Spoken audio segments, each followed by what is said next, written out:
We'll guide you through how to add captions in CapCut using the latest features. If you find this helpful, consider subscribing and liking the video.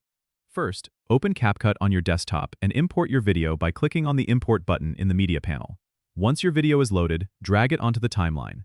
To add captions, you need to go to the Text tab, which you'll find on the upper left side of your screen. Click on Text and then select Auto Captions. CapCut will ask if you want to generate captions for the whole video or just a selected segment. Choose your option and click Create. CapCut will automatically produce the captions using its AI technology. After the captions are generated, you can customize them by clicking on each caption box in the timeline. This lets you adjust the text, change font styles, sizes, and colors to suit your video's theme. You can also manually edit any text that might not have been transcribed correctly by simply double-clicking on the caption text box. If you want to add effects or animations to your captions, go to the Effects tab. Here, you can choose from a variety of text animations and effects to make your captions more engaging.